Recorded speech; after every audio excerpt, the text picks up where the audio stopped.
सभी किसान भाइयों का हीरा एग्रो इंडस्ट्री में स्वागत है।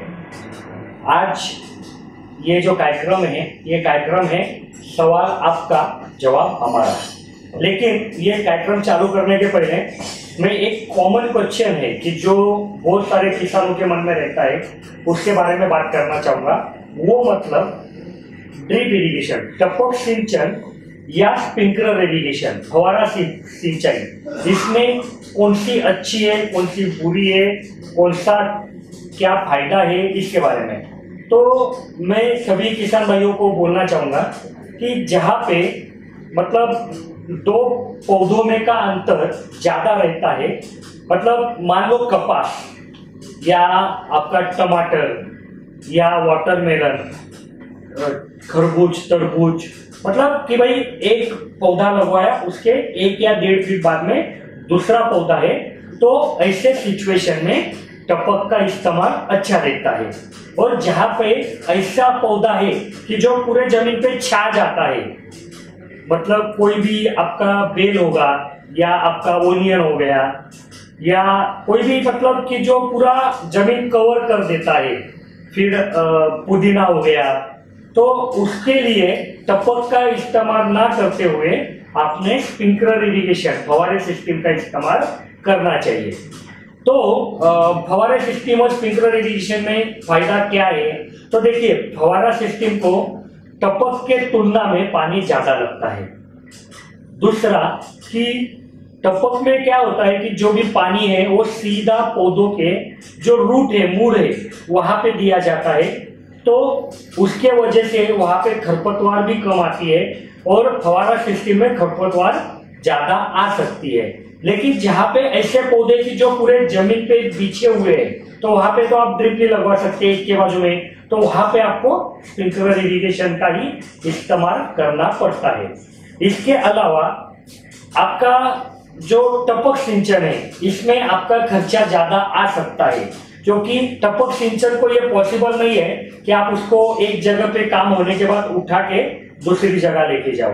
लेकिन फव्वारे सिस्टम में आपको कम खर्चे में भी काम हो जाता है कि भाई 1 एकड़ का स्प्रिंकलर इरिगेशन ले लिया, वो होने के बाद वहां पे सिंचाई होने के बाद वही तुषार सिंचन, वही स्प्रिंकलर इरिगेशन आप दूसरी जगह भी लेके जा सकते हैं। और इसके मतलब आगे ये बहुत जरूरी है कि आप आपका पौधा, आपकी जमीन, आपका वातावरण, ये सारे चीजों का अभ्यास करके आपने ये तय करना है कि आपको टपक यूज करना है या फव्वारा यूज करना है। लेकिन दोनों भी अपने अपनी जगह अच्छे हैं, दोनों के भी अपने फायदे हैं, दोनों के भी अपने तोटे हैं। जैसे कि मैंने स्प्रिंकलर इरिगेशन के बारे में बताया कि वहां पे पानी ज्यादा लगता है, वहां पे खरपतवार आ सकती है, लेकिन उसका खर्चा कम है। तो ये सारी चीजों का ख्याल रखते हुए आपको ये तय करना है कि आपको टपक यूज करना है या फव्वारा सिंचाई यूज करना है। अभी अपना जो कार्यक्रम है सवाल आपका जवाब हमारा, उसके बारे में चालू करते हैं। ये ऐसा सेक्शन है कि हम जो YouTube पे अलग अलग वीडियो डालते हैं, ये एक इंफॉर्मेशन वीडियो डालते हैं हम, तो उसके ऊपर कोई किसान भाइयों को जो सवाल मन में आता है वो कमेंट में हमको पूछते हैं, तो वही सवाल का हम यहाँ पे जवाब देने की कोशिश करते हैं। अगर आपको भी ऐसा ही कुछ सवाल मन में है खेती या खेती में लगने वाली चीजों के बारे में, तो आप कमेंट में पूछिए, हम उसका जवाब देने की पूरी कोशिश करेंगे। तो आज का जो पहला सवाल है ये है रमन बुरा जी। इनका सवाल है, मैं सवाल पढ़ लेता हूँ। भाई, रेनगन इंजन पे चलती है क्या? मतलब जो डीजल इंजन आता है उसके ऊपर रेनगन काम करती है क्या? हाँ, उसके ऊपर भी रेनगन काम करती है, लेकिन मैंने कई वीडियो में बोला है कि रेनगन को एक स्प्रिंकलर इरिगेशन है, तो इसको पानी का प्रेशर ज्यादा लगता है। तो एक अभी तक हमने कई जगह डीजल इंजन पे ये चलवाया है, लेकिन इसके लिए आपकी सिचुएशन क्या है, आपका जहाँ पे रेनगन लगवाना है वहां से आपकी इंजन की दूरी कितनी है, आपका जो इंजन है उसका प्रेशर रेटिंग कैसा है, ये सारी चीजों का आप ख्याल रखेंगे तो अच्छा रहेगा। लेकिन डीजल इंजन पे रेनगन चलती है। जो 3 HP का, 4 HP का डीजल इंजन आता है उसके ऊपर भी एक रेनगन चलती है। एक अच्छा सवाल, नाम उनका थोड़ा अलग है, पढ़ने में गलती हुई तो मैं माफी मांगूंगा उनसे, लेकिन उन्होंने जो यूट्यूब पे डाला है वही नाम है घनश्याम नेलिया, इन्होंने पूछा है कि 5000 लीटर की पानी के टंकी से ड्रिप सिस्टम काम करती है क्या। उनके पास 1 एकड़ जमीन है, उसके ऊपर ड्रिप करना है। तो देखिए, हमने कई जगह ये देखा, या यूट्यूब पे भी आप चेक करेंगे तो ऐसे कई सारे वीडियो है कि उसमें ये दिखाया गया है कि जो टंकी रहती है उसके प्रेशर पे ड्रिप का इस्तेमाल होता है, लेकिन प्रैक्टिकली मुझे नहीं लगता ये पॉसिबल है, क्योंकि ड्रिप इरिगेशन रहे या स्प्रिंकलर इरिगेशन रहे, उसके लिए पानी का प्रेशर जरूरी रहता है। और आपकी जो भी टंकी है वहां से इतना प्रेशर आपको कंटिन्यूअसली नहीं मिलेगा। मान लो कुछ समय के लिए मिल जाएगा, कुछ एरिया में मिल जाएगा, लेकिन कंटिन्यूअसली नहीं मिलेगा। और इतना सब आज मान लो 5000 लीटर की टंकी बनाना है, तो उसको जो खर्चा आता है उससे कम खर्चे में मोटर बैठ जाती है, तो वो करने का क्या फायदा। तो मैं उनको यही बोलूंगा कि आप एक मोटर लगवाइए, मोटर से 100% ड्रिप इरिगेशन अच्छा रहता है। अगला सवाल है विक्रम पांगर, इन्होंने पूछा है सैंड फिल्टर का रेट कहां से मिलेगा और टैंक में कितना डालना चाहिए। तो मैं उनको बोलूंगा कि आपको ये रेट अलग से लेने की जरूरत नहीं है। जब भी आप हमसे ले या किसी से भी सैंड फिल्टर खरीदेंगे तो उसके साथ वो कंपनी की जिम्मेदारी है कि आपको सैंड प्रोवाइड करे।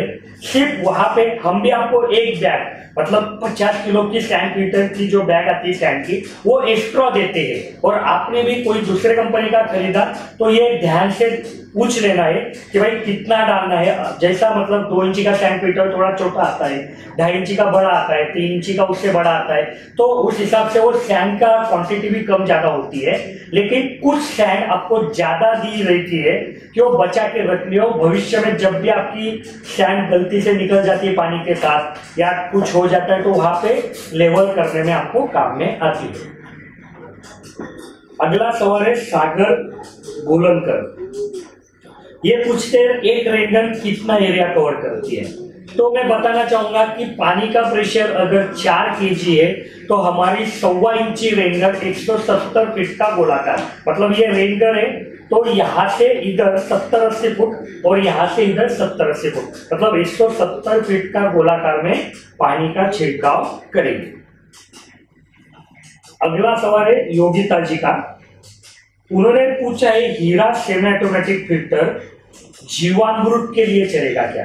तो काफी किसानों को मालूम है, बाकी जो किसान नहीं मालूम उनके लिए बताता हूं कि जीवामृत एक ऑर्गेनिक फर्टिलाइजर है या ऑर्गेनिक खेती करने के लिए लगने वाला केमिकल है कि जो गाय के गोबर वगैरह से बनता है। तो मैं ये बताना चाहूंगा कि देखिए, जीवामृत में अगर कुछ सॉलिड पार्टिकल है तो वो हमारे जो सेमी ऑटोमेटिक फिल्टर है उसमें अटक जाएंगे और बाद में वो आपको साफ करने पड़ेंगे। तो उसके लिए ये चल सकता है, लेकिन ये देखना पड़ेगा कि आप जो जीवामृत बना रहे हैं उसमें सॉलिड पार्टिकल, मतलब ऐसी चीज है कि जो पानी में या वो उसमें घुली नहीं है, वो कितना है। अगर ज्यादा होंगे तो आपको फिल्टर टाइम टू टाइम साफ करना पड़ेगा।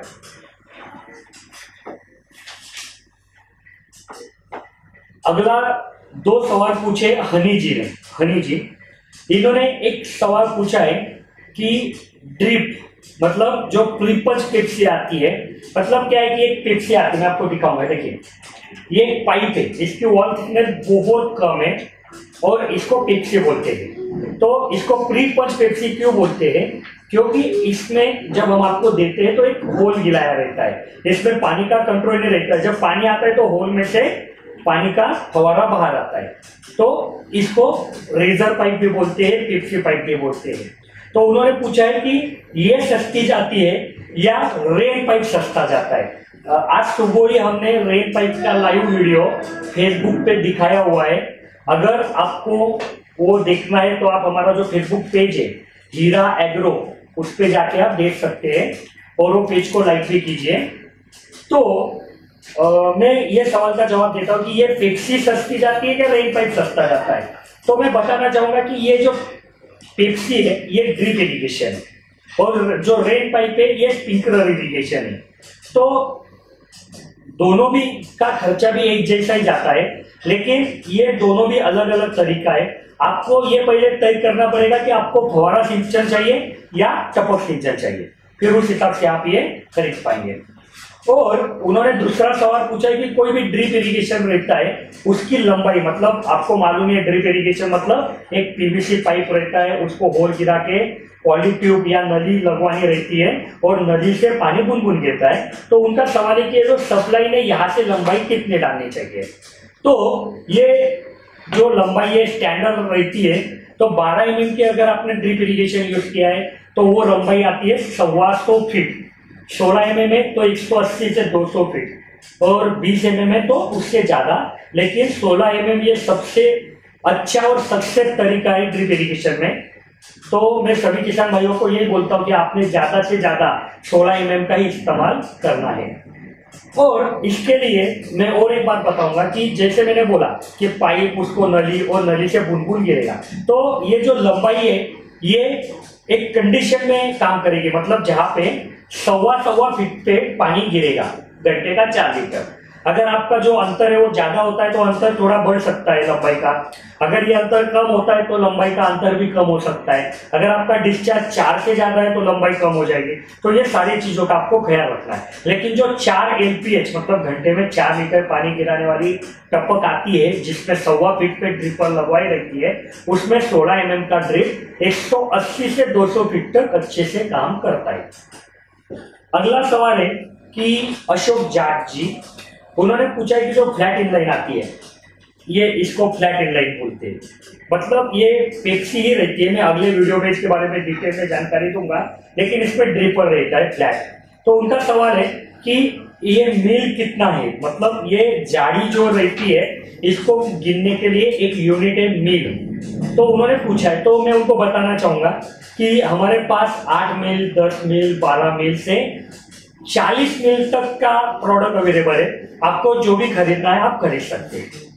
और इसी के साथ ये आज का कार्यक्रम हम खत्म करते हैं। आपके मन में भी ऐसा ही कुछ सवाल है तो आप जरूर पूछिए। और इसके साथ अगर किसी किसान भाई को हमारा जो प्रोडक्ट है, आपको मालूम है कि हम जलगांव में से ये सारे प्रोडक्ट का मैन्युफैक्चरिंग करते हैं, जलगांव महाराष्ट्र में आता है, और ये सारी चीजें हम कंपनी से किसानों को बेचते हैं सीधा।